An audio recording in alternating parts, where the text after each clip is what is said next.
It takes time. It takes practice. Hopefully by the end of this video, you will get more confident in giving an SBAR handover.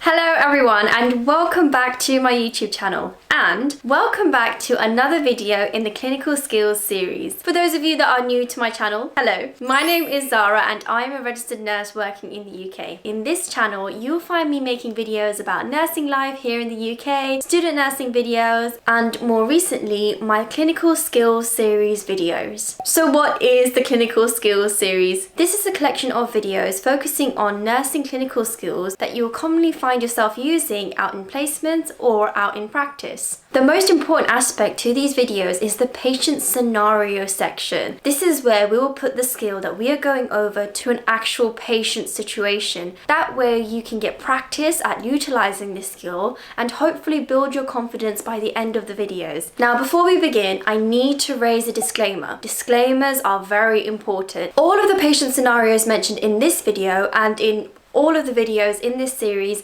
are made up. This is for the protection of patient confidentiality. And if I'm giving any examples of my own experiences, which I will be doing, I will intentionally change bits of information so that patient confidentiality is respected. So it's really important that I raise that before we begin. So now let's begin. Today's skill is going to be on SBAR. Straight up, this skill is difficult.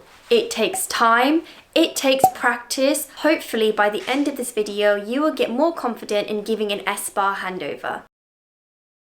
So what is SBAR? SBAR is a communication tool that is used to give prompt and appropriate information to another member of the MDT. You are giving key pieces of information, the right level of detail, in a concise yet assertive manner. But how do you know what the right level of detail is? How do you know what's too much information or too little information? SBAR is in fact an acronym that is split into 4 key areas.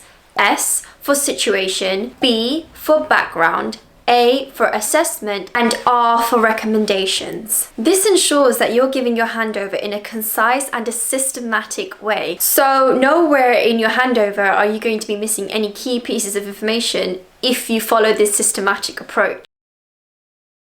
So when do we actually use SBAR? In healthcare, you will commonly find nurses using SBAR to escalate a concern about their patient, or they have noticed a change in their vital signs or in the behavior that they wish to raise as a concern.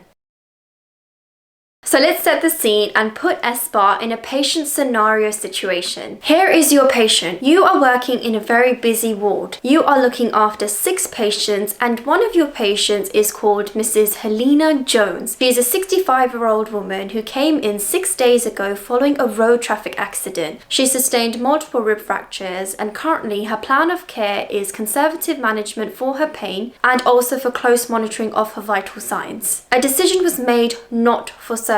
You received report from the night nurse that Mrs. Jones did have multiple episodes during the night where she felt short of breath, particularly upon movement when she was repositioning in bed. When you greeted her at the bedside in the morning, she appeared relaxed and her oxygen saturations were above 96%. 2 hours later, you noticed Mrs. Jones becoming quite restless in bed. You become quite concerned and decide to do a full set of observations. Through your findings, you find that her oxygen levels have significantly dropped, her blood pressure has also dropped, and she appears very anxious. You take a quick look at her past medical history and notice she is in fact usually hypertensive. You are now concerned at this point. You are going to raise this concern using the SBAR handover to the medical doctors who are also looking after Mrs. Jones. S for situation. Introduce yourself and the unit that you are calling from. Identify the patient by name and the reason that you are calling. Hello, my name is Zara, a registered nurse calling from Ward 3A. I'm concerned about my patient Mrs. Jones who's become short of breath and her blood pressure has significantly dropped in the last hour. That's all you need. You then move on to B, which stands for background. This is where you want to paint more of a picture about your patient. When were they admitted into hospital? What is their past medical history? And are there any relevant medications that she's currently on? Mrs. Jones is a 65-year-old lady who was admitted into hospital 6 days ago following a road traffic accident. She sustained multiple rib fractures and is currently being managed on the ward for her pain management needs. Her past medical history is that she is hypertensive and nothing else. Currently on her drug chart, she has her usual antihypertensives prescribed and also BD oxycodone modified release and PRN oxycodone immediate release. Once you're given the background of the patient, you then want to move on to A, which is for assessment. This is where you speak about the patient's current vital signs,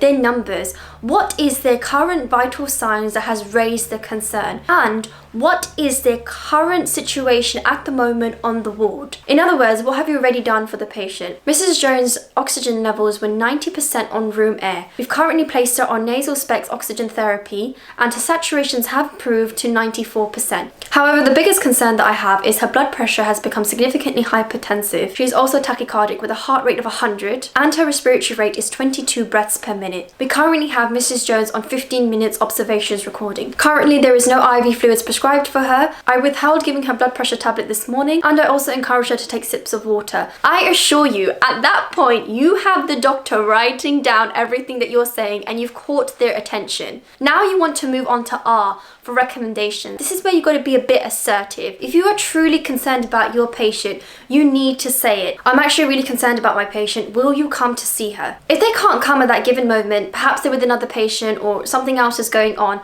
ask them, is there anything that you need me to do or organize before you're able to come and see this patient? Now, before you end the call, if there is anything, absolutely anything that you are unsure of, please ask. If you need them to repeat information, then do so. And take their bleep. And take their senior regis bleep. Take everyone's bleep. I have no shame in asking for everyone's bleep. Do you know why? Because sometimes you're unable to get back to that same doctor. You know, this handover is very quick and it can even be quicker depending on how concerned you're about the patient or how quickly you are trying to escalate something. Every single second counts when it comes to your patients, especially if they are deteriorating. There are tools like SBAR in place to help us as nurses when it comes to looking after our patients. Do not ever underestimate your abilities as a nurse to escalate the care of a patient that you are concerned about. That is all from me, guys. I really hope that you've enjoyed this video. Remember to give it a thumbs up if you enjoyed it. If you've got any questions, do feel free to message me and make sure you subscribe to my channel to stay updated on all the videos that I post.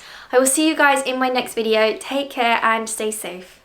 How we as nurses can give good, clear, concise handover. Follow this systematic approach. We're only going to provide the best possible care we can for our patients. Those are all the different handovers that as a nurse